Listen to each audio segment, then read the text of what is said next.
ఇప్పుడే 'కొత్త లోక' అనే మూవీ చూశాను భయ్య.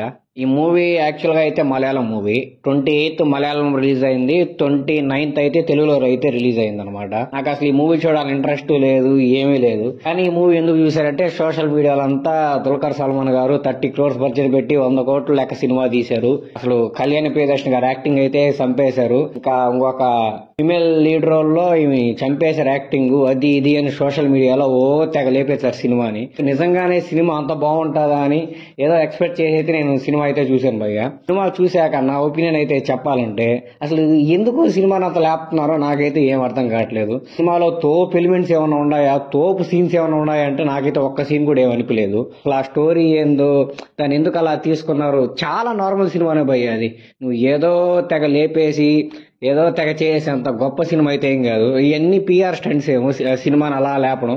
తెలుగు వాళ్ళ గురించి తెలిసిందేగా, సినిమా యావరేజ్ గా ఉన్నా సరే మా సినిమా తోపుతురు అని చెప్పి తెగ లేపేస్తారు.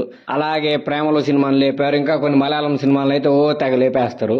ఉన్నాయి మలయాళం సినిమాలో కూడా కంటెంట్ ఉన్న సినిమాలు ఉన్నాయి. కానీ అలా అని మలయాళం నుంచి వచ్చిన ప్రతి మూవీ కంటెంట్ ఉన్న మూవీ అనే అర్థం కాదు కదా. ఈ మూవీలో అయితే నాకు అంత గొప్పగా అయితే ఏమనిపించలేదు.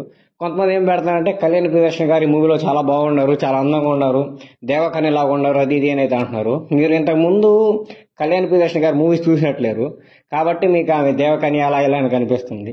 మీరు ఫస్ట్ వెళ్ళి కళ్యాణ్ ప్రియదర్శన్ గారు ఇంతకు ముందు యాక్ట్ చేసిన మూవీస్ చూడండి, మీకు వాటిలో బాగుందో వీటిలో బాగుందో అప్పుడు అర్థం అవుతుంది. ఈ మూవీలో చెప్పుకోదగ్గట్టు అంటే అంత గొప్ప అయితే నాకేం అనిపించలేదు. స్టోరీ కూడా ఏదో అలా సాఫీగా సాగిపోతా ఉంటది, కానీ ఇక్కడ జియ్యం లేస్తుంది సినిమా అన్నట్టుగా అయితే ఏమీ లేవు. నాకైతే అసలు బీజిఎం ఎక్కడుందో మూవీలో ఎత్తుకోవాలనిపించింది. ఏమన్నా సీన్ జరుగుతుంటే ఆ బీజిఎం ఏందో నాకైతే ఏం అర్థం కాలేదు. సినిమా నాకైతే ఏం ఎక్కలేదు.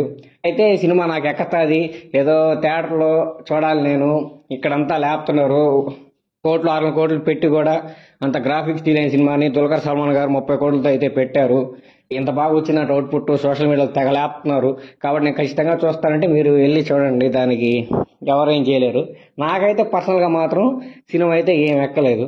కాబట్టి ఇష్టం, మీరు సినిమాలు చూడాలనుకుంటే చూడండి, లేదంటే లేదు.